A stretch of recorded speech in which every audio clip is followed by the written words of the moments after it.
ಪ್ರಧಾನಮಂತ್ರಿಗಳು ಸುದ್ದಿಗಳು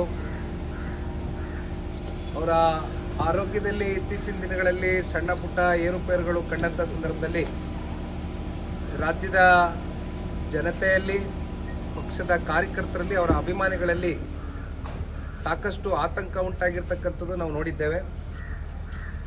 ಆದರೆ ಈ ಸಂದರ್ಭದಲ್ಲಿ ಪಕ್ಷದ ಕಾರ್ಯಕರ್ತನಾಗಿ, ಅವರ ಕುಟುಂಬದ ಸದಸ್ಯನಾಗಿ ನಾನು ಹೇಳುವಂಥದ್ದು, ಬಹುಶಃ ಸನ್ಮಾನ್ಯ ದೇವೇಗೌಡರು ಸಾಹೇಬರಿಗೆ ದೈವದ ಒಂದು ಅನುಗ್ರಹ ಇದೆ ಅಂತಕ್ಕಂಥದ್ದು ಯಾರು ಕೂಡ ಅಲ್ಗಳಿಲಿಕ್ಕಾಗೋದಿಲ್ಲ. ಜೊತೆಯಲ್ಲಿ ಅವರಲ್ಲಿ ಒಂದು ದೃಢ ಸಂಕಲ್ಪ ಯಾವತ್ತಿಗೂ ಕೂಡ ಬಹಳ ಗಟ್ಟಿಯಾಗಿ ಯಾವುದೇ ಒಂದು ವಿಚಾರ ಅವರು ಮನಸ್ಸಿಗೆ ತಗೊಂಡಂಥ ಸಂದರ್ಭದಲ್ಲಿ ಬಹಳ ಗಟ್ಟಿಯಾಗಿರ್ತಾರೆ. ಹಾಗಾಗಿ ಅವರಲ್ಲಿ ಆ ಒಂದು ಛಲ ಇದೆ.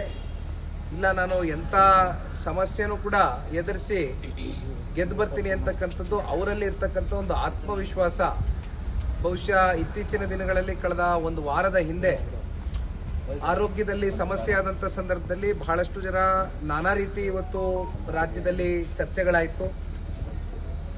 ಬಹಳ ಗಂಭೀರವಾಗಿದೆ ಅವರ ಒಂದು ಆರೋಗ್ಯ ಅಂತಕ್ಕಂಥದ್ದು ರಾಜ್ಯದಲ್ಲಿ ಎಲ್ಲೆಡೆ ಚರ್ಚೆ ಆದರೂ ಕೂಡ ಬಹಳ ಬೇಗ ಅವರು ಗುಣಮುಖರಾಗಿ ಮಣಿಪಾಲ್ನಲ್ಲಿ ಇರ್ತಕ್ಕಂಥ ವೈದ್ಯರಿಗೂ ಕೂಡ ಈ ಸಂದರ್ಭದಲ್ಲಿ ನಾವೆಲ್ಲರೂ ಕೂಡ ಧನ್ಯವಾದಗಳನ್ನ ಸಲ್ಲಿಸಬೇಕಾಗ್ತದೆ. ಅವರ ಒಂದು ಶ್ರಮನೂ ಕೂಡ ಅಷ್ಟೇ ಇದೆ. ಅದರ ಜೊತೆಯಲ್ಲಿ ಇವತ್ತು ರಾಜ್ಯದ 7.5 ಕೋಟಿ ಕನ್ನಡಿಗರ ಒಂದು ಆಶೀರ್ವಾದ, ಆರೈಕೆ, ಪ್ರೀತಿ, ವಾತ್ಸಲ್ಯ ಎಲ್ಲವೂ ಕೂಡ ಸನ್ಮಾನ್ಯ ದೇವೇಗೌಡರು ಸಾಹೇಬ್ರ ಮೇಲಿದೆ. ಎಲ್ಲ ಇವತ್ತು ಮೆಟ್ ನಿಂತು ಸನ್ಮಾನ್ಯ ದೇವೇಗೌಡರು ಸಾಹೇಬರು ಇವತ್ತು ಮನೆಗೆ ಬಂದು ತೆರಳಿದ್ದಾರೆ. ಯಾವುದೇ ರೀತಿ ಆರೋಗ್ಯದಲ್ಲಿ ಸಮಸ್ಯೆಗಳು ಸಣ್ಣ ಪುಟ್ಟ ಇದ್ರೂ ಕೂಡ ಇವೆಲ್ಲವೂ ಕೂಡ ಬಗೆಹರಿದಿದೆ. ಯಾರು ಕೂಡ ಆತಂಕ ಪಡಬೇಕಾಗಿರ್ತಕ್ಕಂಥದ್ದು ಬೇಡ. ನಿಮ್ಮೆಲ್ಲರ ಪ್ರೀತಿಯ ಆರೈಕೆ ಸನ್ಮಾನ್ಯ ದೇವೇಗೌಡರು ಸಾಹೇಬ್ರ ಮೇಲೆ ನಿರಂತರವಾಗಿ ಇಟ್ಕೊಂಡಿದ್ದೀರಿ. ಇದಕ್ಕೆ ನಮ್ಮ ಕುಟುಂಬದ ಕಡೆಯಿಂದ, ಸನ್ಮಾನ್ಯ ದೇವೇಗೌಡರು ಸಾಹೇಬ್ರ ಕಡೆಯಿಂದ ನಾವೆಲ್ಲರೂ ಕೂಡ ಸದಾ ಚಿರುಣೆ ಅಂತಕ್ಕಂಥದ್ದು ಈ ಸಂದರ್ಭದಲ್ಲಿ ಹೇಳಿ ಬಯಸ್ತೇನೆ. RSS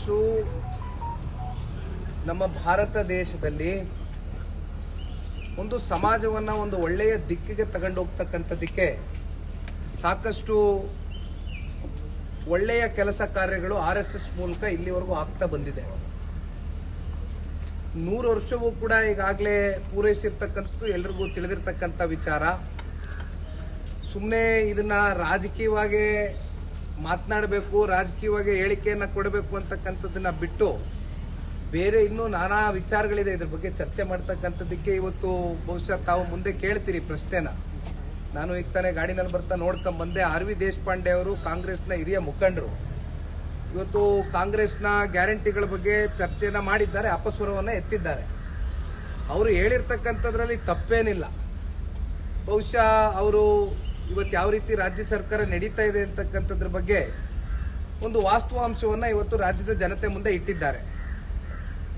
ಮಾತೆತ್ತಿದ್ರೆ ಕಳೆದ ಬಾರಿಯೂ ಕೂಡ ನಾವು ನೋಡಿದ್ದೇವೆ, ರಾಜ್ಯದ ಗೌರವಾನ್ವಿತ ಮುಖ್ಯಮಂತ್ರಿಗಳು 4.5 ಲಕ್ಷ ದೊಡ್ಡ ಗಾತ್ರದ ಬಡ್ಜೆಟ್ ಅನ್ನ ಕೊಟ್ಟಿದ್ದೇವೆ ಅಂತಕ್ಕಂಥದ್ದು ಹೇಳ್ತಾರೆ. ಅದರಲ್ಲಿ ವರ್ಷಕ್ಕೆ 55,000 ಕೋಟಿನೋ 60,000 ಕೋಟಿನೋ ಇವತ್ತು ಗ್ಯಾರಂಟಿಗಳಿಗೆ ಅದು ಕೂಡ ಮೀಸಲಿಟ್ಟಿದ್ದೇವೆ ಅಂತಕ್ಕಂಥದ್ದು ಹೇಳ್ತಾರೆ. ಆದ್ರೆ ಇಲ್ಲಿವರೆಗೂ ಒಂದು ಕಡೆ ಗ್ಯಾರಂಟಿಗಳು ಪ್ರತಿ ತಿಂಗಳು ಕೊಡ್ತೀನಿ ಅಂದಿದ್ರು, ಅದು ಕೂಡ ಸಮರ್ಪಕವಾಗಿ ಕೊಡ್ಲಿಕ್ಕಾಗಿಲ್ಲ.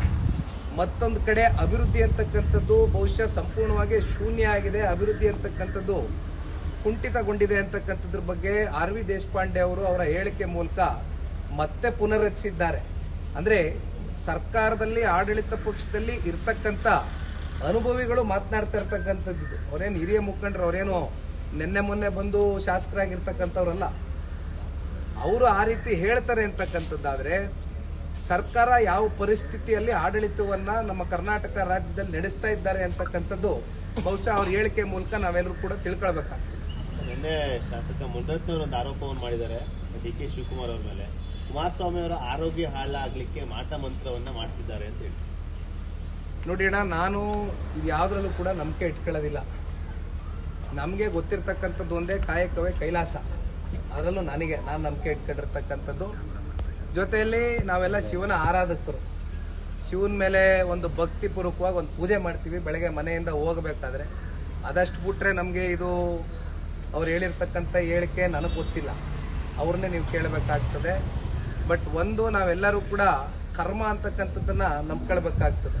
ಕರ್ಮ ಅಂದರೆ ನಮಗೂ ಗೊತ್ತು, ನಿಮಗೂ ಗೊತ್ತು. ಇವತ್ತು ನಾವೇನು ಮಾಡ್ತೀವಿ ಅದು ವಾಪಸ್ಸು ನಮ್ಗೆ ಅದು ಒಳ್ಳೆ ರೀತಿಯಲ್ಲಿ ಬೇಕಾದರೂ ನಮಗೆ ಅನುಕೂಲವೂ ಆಗಬಹುದು, ಅಥವಾ ನಾವು ಮಾಡಿರ್ತಕ್ಕಂಥ ಕರ್ಮ ನಮಗೆ ವಾಪಸ್ಸು ಬಂದು ಕಾಡ್ಬೋದು. ಅದು ಏನು ನಾವೇನು ಮುಂದಿನ ಜನ್ಮ ಅವು ಇವು ಎಲ್ಲ ಮಾತಾಡ್ತೀವಲ್ಲ, ಅದೆಲ್ಲೂ ಈಗ ನೀವು ಬ್ಲ್ಯಾಕ್ ಮ್ಯಾಜಿಕ್ಕು ಏನೇನು ಅಂದ್ರಲ್ಲ, ನನಗೆ ಸತ್ಯವಾಗಲೂ ಗೊತ್ತಿಲ್ಲಣ್ಣ ಇವೆಲ್ಲ. ಇದನ್ನೇನು ಭಾಳ ಗಂಭೀರವಾಗಿ ತಗೊಂಡು ಹೋಗ್ತಕ್ಕಂಥದ್ದೇನು ಬೇಡ ನನ್ನ ಅನಿಸಿಕೆ. ರಾಜ್ಯದಲ್ಲಿ ಡಿನ್ನರ್ ಪಾಲಿಟಿಕ್ಸ್ ಕೂಡ ಜೋರಾಗಿದೆ. ಮುಖ್ಯಮಂತ್ರಿಗಳು ಸಚಿವರು ಡಿನ್ನರ್ ಕರೆದಿದ್ದಾರೆ, ಬೇರೆ ಬೇರೆ ವ್ಯಾಖ್ಯಾನಗಳು, ಬಿಹಾರ ಚುನಾವಣೆ ಅದು ಇದು ಅಂತ. ನೋಡೋಣ, ಕಾದ್ ನೋಡೋಣ ಇನ್ನೂ ಏನೇನಾಗುತ್ತೆ ಅಂತ. ಬಿಹಾರ ಚುನಾವಣೆ ಈಗಾಗಲೇ ದಿನಾಂಕ ಘೋಷಣೆ ಆಗಿದೆ. ಬಿಹಾರದ ಚುನಾವಣೆಯ ನಂತರ ಏನೇನು ತೀರ್ಮಾನಗಳಾಗುತ್ತೆ ಕಾದ್ ನೋಡೋಣ. Thank you. Thank you.